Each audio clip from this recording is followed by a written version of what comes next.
Hello everyone, welcome to LJIP e-learning session, initiative taken by Lok Jagriti Kendra.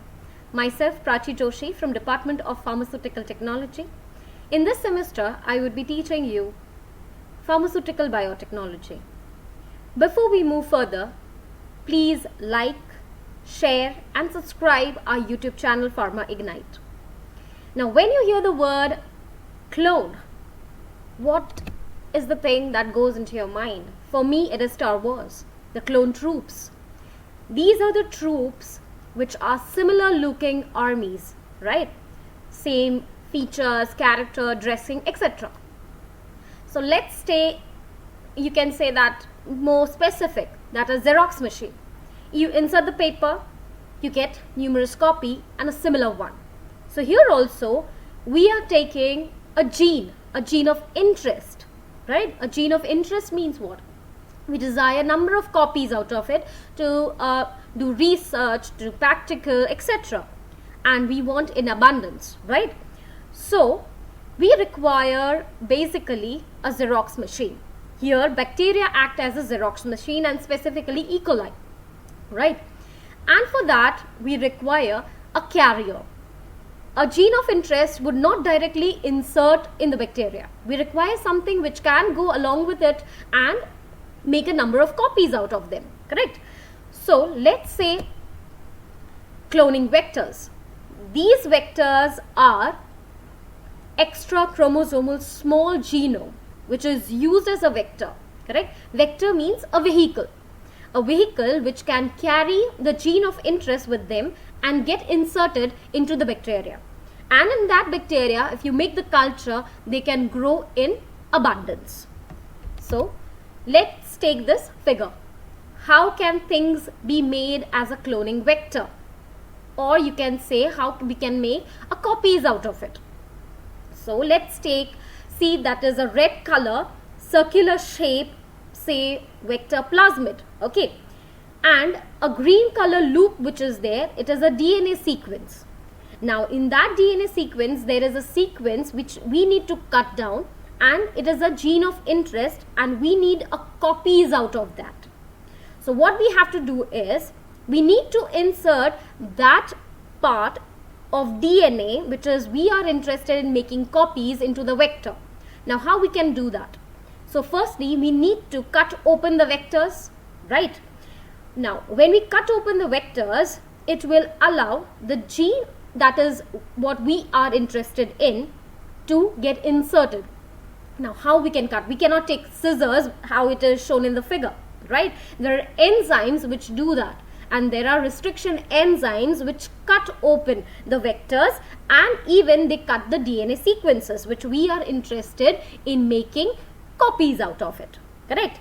So what happens is, restriction enzyme cut opens a vector, cut opens the DNA sequence, and DNA ligase enzyme, okay, they combine them together. It acts as a glue, right?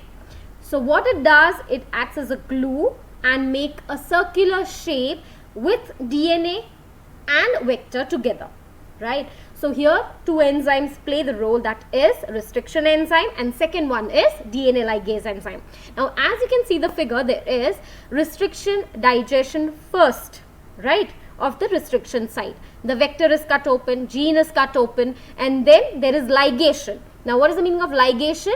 DNA ligase will join the gene of interest plus the vector together, okay. Now the next one is transformation. What happens is, you are inserting the paper into the Xerox machine. Now remember that this vector becomes the paper, okay, inside which you have written everything and that you require a number of numerous copies out of that. So similarly, this paper is a vector and whatever you are writing on it becomes the gene of interest. When you insert into the bacteria, they transforms, they are known as transformants. And when you culture it, they make a number of copies out of them. Now, taking the example of plasmid, it is a similar thing, just I have made a figure out of that. So, it is the extra chromosomal part again, right? Plasmid is the extra chromosomal part, we have earlier discussed it, from the bacterial cell. Now, the gene of interest from the other cell is isolated. Now, firstly, the plasmid is isolated. The next one is DNA is isolated. Then we will cut down them with the help of restriction enzyme.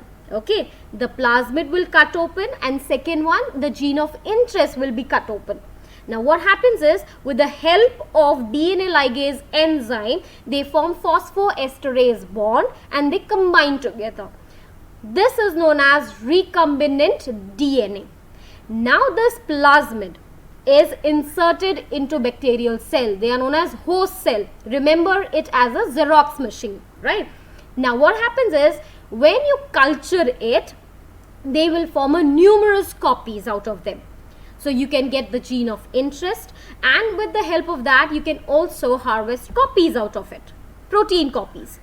Now what happens is, these gene of interest, basically it is used for researching purpose. You can say pest resistant, you can gene you can insert in it. The next thing is, there is researching proteins.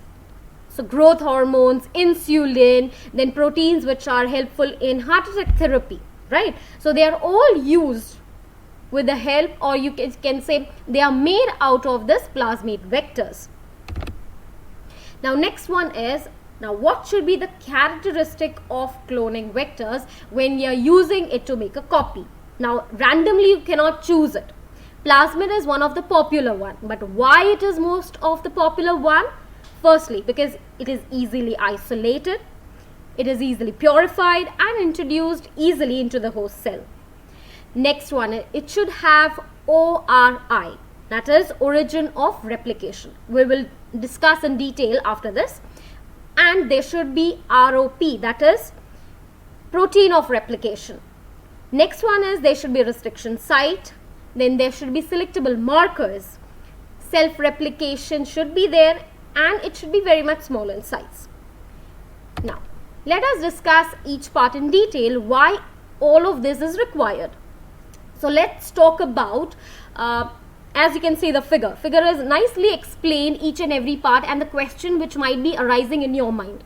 So firstly, we will cut open the vector, correct? The scissors are shown. They are known as restriction sites, correct? This is one of the characteristic of the cloning vector. So fulfilled.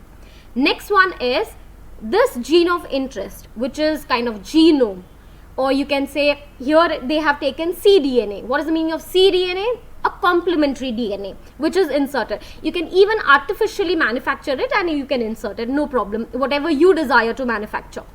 Now what happens is, when you insert it, next question is, why I insert it? I require a number of copies out of them. So when you read number of copies, there should be some region where it starts to get replicated. So that site is ORI site. So it is written as start copying the DNA here. Now next one is, like all the bacteria would have transformants into them, right? Will they have or will not they have? Here the chances are 80-20% maybe. Some may have transformants. Now what is the meaning of transformants?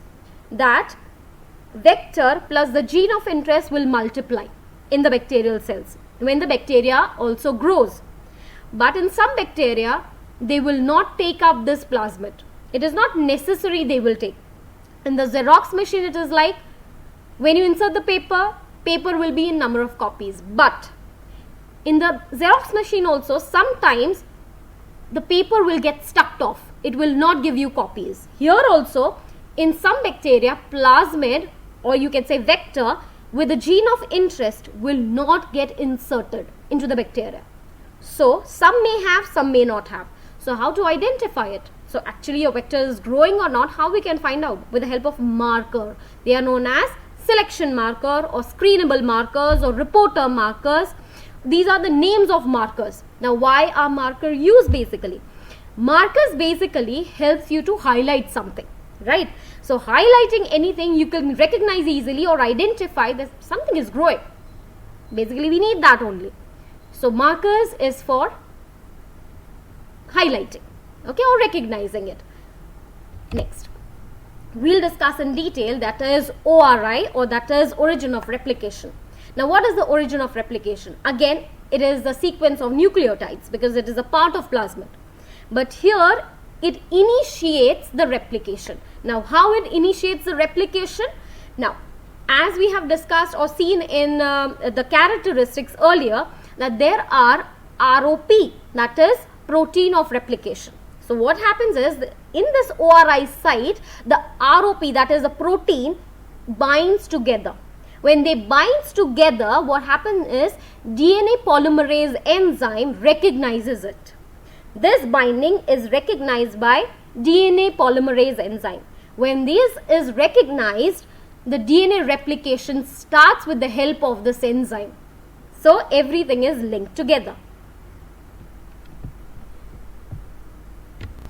Next is our selectable markers. Now as I told you what our markers is, they are basically, they will recognize it. They are maintenance of plasmid, right? Now these markers can be antibiotic markers. Okay, so there are markers as of two types: selectable markers, or you can say enzyme producing markers, or you can say reporter markers, or screenable markers. So first we will be talking about selectable markers. We have seen that what our markers are. Markers are for recognizing. So these markers are antibiotic resistant markers. So they are resistant to antibiotics. Okay, so they can be ampicillin resistant marker, then tetracycline, kanamycin resistant marker, any antibiotic which you can take. Now we can move further with this figure. You can understand that first of all, in the first figure, what you can see is there are two types of bacteria. First, which has transformants or recombinant DNA, and second one do not have, as we have discussed it earlier. Now next one is, we will be culturing them and then adding antibiotic. Say suppose ampicillin, and this vector which is shown in figure 1 has ampicillin resistant gene.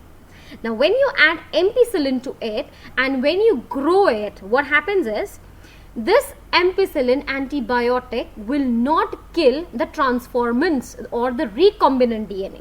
Why? Because it has ampicillin resistant gene into it. Okay, the vector contains what? Ampicillin resistant gene. But the one which do not have this transformants, they will get killed because they don't have anything to resist to it. Right? Understand? First is transformants, and second one, they don't have anything to it. They are not recombinant DNA with them. Now we are adding what? Antibiotic. Which antibiotic? The one the vector carries, say suppose ampicillin resistant gene. You can take tetracycline also. So we will be adding antibiotic tetracycline to it. Now when we add tetracycline to it, the vector, okay, will be having what? Tetracycline resistant gene. So anything you are resistant to will not touch you, will not kill you. The last figure, the third one, okay, it will remain as it is. But which are not recombinant, or you can say not resistant to this tetracycline, they will get killed. And this is how you can recognize that this is my transformed gene. Now next one is reporter gene, or you can say screenable gene, or you can say enzyme producing gene. Now this enzyme producing gene, you can say it is similar to your staining reagent. You stain anything, it will take color to it, and if it has a color to it, you can identify it easily, right? So similarly, it is on that principle only. So let's talk about into this figure. First of all, you are culturing it. In a similar manner, one will take up the gene, other will not take up the gene, right? So the third figure, now there is an area, this yellow area which is there, it is known as LAC-Z area. Now what is the meaning of LAC-Z? There is a gene in the vector known as LAC-Z gene. LAC-Z is an enzyme producing gene. Okay. Now this gene synthesizes beta-galactose, and in the presence of any substrate, these beta-galactose break down. When it breaks down, it will give you blue color. So you can easily identify. Now if there is a recombinant DNA, so in this LAC-Z area, there is a cut by restriction enzyme, and gene is inserted inside the LAC-Z. Now when it is inserted inside the LAC-Z, it will not synthesize beta-galactose, right? So now beta-galactose will not give blue color on the petri dish, so you can easily identify. what are recombinant and what are non-recombinant. Okay, now next one is multiple cloning site. Now what are multiple cloning site? They are restriction sites. Minimum one you require, where restriction enzyme can cut open the vector and gene of interest can bind together by DNA ligase enzyme. But you can form multiple cloning sites also, okay, by artificially creating it, or it may have one or two sites also, correct? Now next one is, what is the significance of cloning vectors? As you have seen in the further slides, first for laboratory use, we have already seen that proteins generation or any kind of researching, any kind of waste treatment you can do with that. Then organism engineered for specific purpose. See, proteins are harvested, and these harvesting can help you find insulin, growth hormones, enzymes, peptides, etc. The next one is, you can identify, analyze them, and if there is any kind of change or mutation or disease specific mutation, you can easily identify what is the problem and you can rectify them. So this is known as significance or importance of cloning vectors. You can study the sequencing of nucleotides, you can study the sequencing of DNA easily, right? So this is how cloning vector act as vehicle to bind with the gene of interest and give you multiple copies to produce peptides, proteins, hormones, enzymes, etc. Now, these are some of the questions which might rise in the paper or in your mind. First is, define cloning vectors, give ideal characteristic and significance of cloning vectors. We have discussed in this slide the first part of it. Now, next is, what is the purpose of origin of replication, selectable markers and multiple cloning site. I think you might have understood all the previous portion I've explained, and you can easily answer these questions. These are some of the reference books which you can use to answer this question, and material will be provided to you. Till then, thank you, stay in, stay safe, and we will be seeing the further cloning vectors in detail. What are the other cloning vectors, plasmid, cosmids, etc. into the next video. Bye then.